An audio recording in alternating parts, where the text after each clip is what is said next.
Isang mainit na pagbati sa lahat ng ating mga kababayan.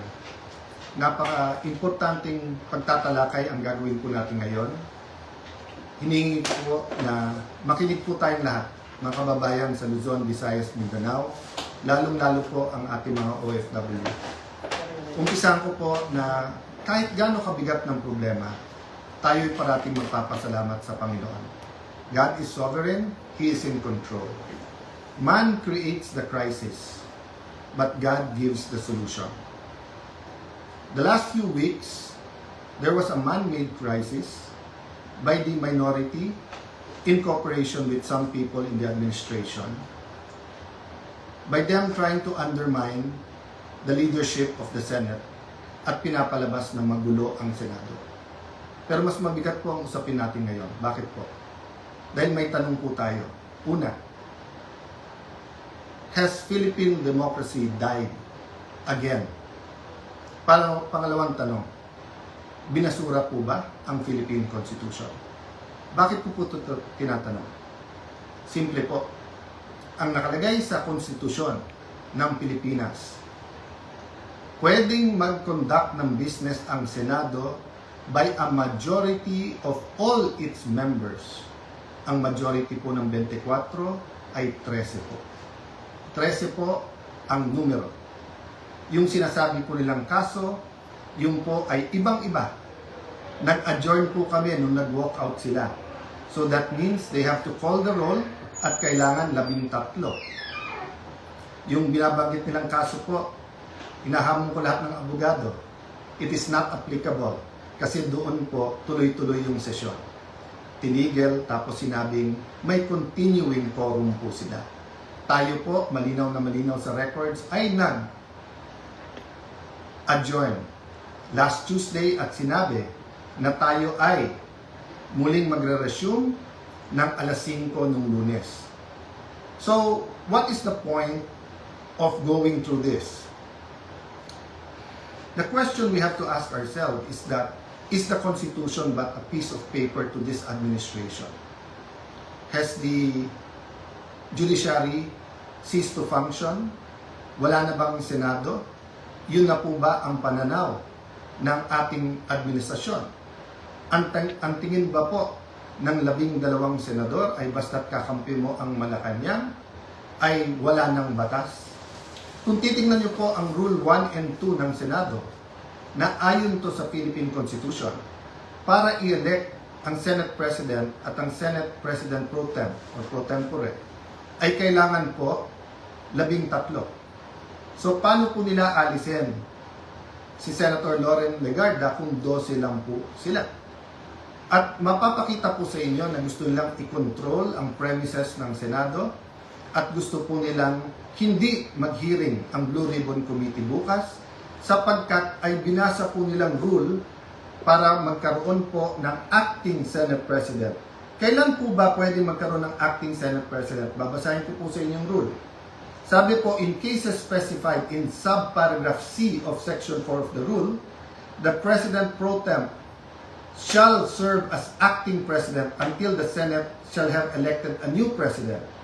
Hindi po sila maka-elect ng new President dahil wala po silang 13. Ulitin ko po, pag may 13 po sila, ako pa mag-o-oath sa kanila. Bibilisan ko po na ibibigay sa kanila. Wala po silang 13.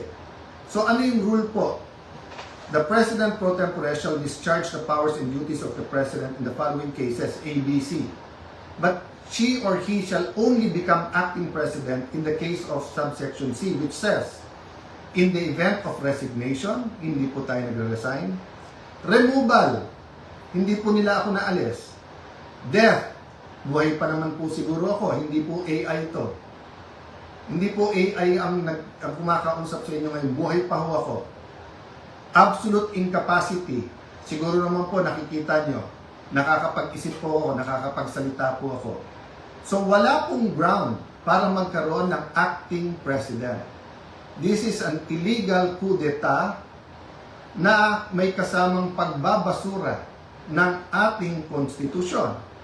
I warned everyone about this from day one. We warned everyone yesterday when we explained the use of the parliamentary tool of not having a quorum.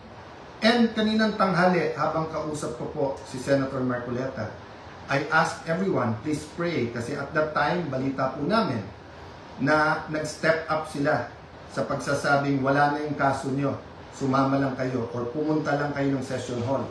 I even got a text yesterday, pumunta lang daw ako or si Senator Loren para nga at least mag-open and close. Nangyayari po minsan yan, that's a longer story. Pero naramdaman ko na po kahapon na baka may isang dumating, so 12 plus 1 equals 13. So 12 pa rin po ngayon, ay pang-11 pa rin po. Dahil sa ating konstitusyon, sa ating rules of the Senate, kailangan pong 13. Hindi po kami nagpipilit sa kapangyarihan.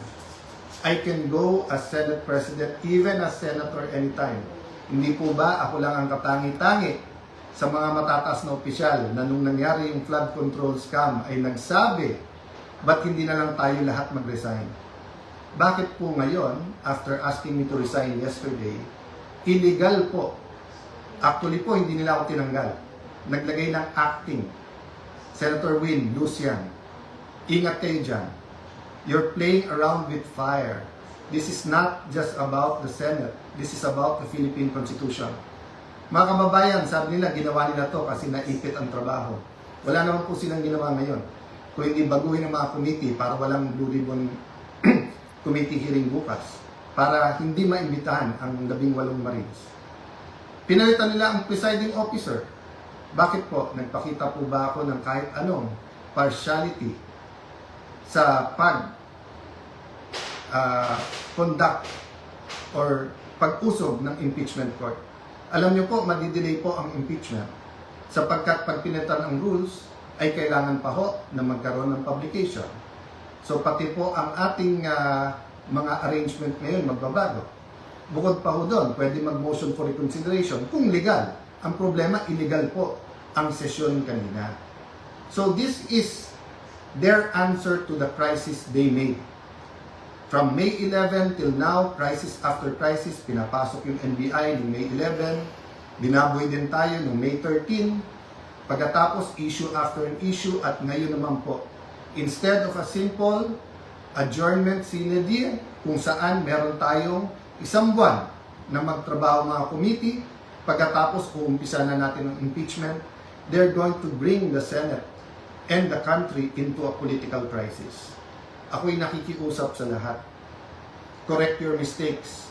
Wala namang problema because I issued an advisory kanina na nakasinedya tayo. The country is already in economic crisis. Hindi lang nararamdaman to ng mga upper class.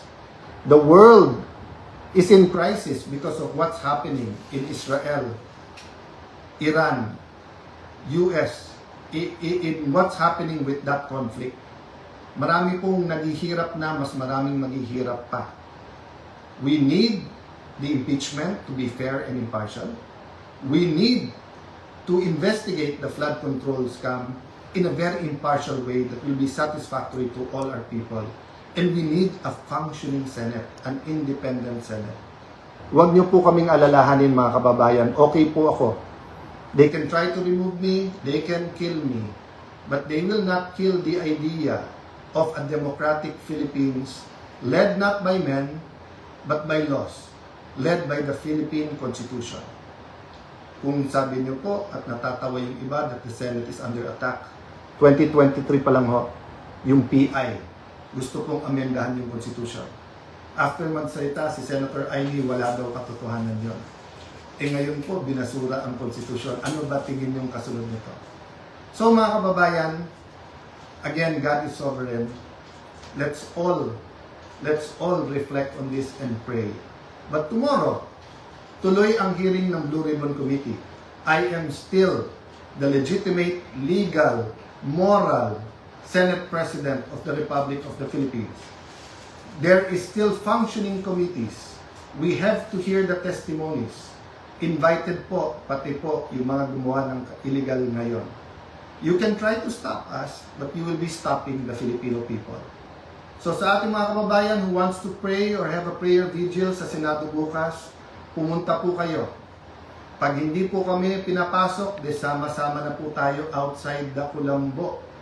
Ang problema po, pag in-outside nyo the Kulambo, ang mga legitimate leaders ng Senado, para nila pong sinabing sinunod nyo po ang Philippine Constitution. Sana naman po, tonight, makapag-isip-isip ang mga gumagawa nito. Again, sincerely po, we pray for all of our leaders and we tell everyone here, let's pray for our country and may God bless the Philippines.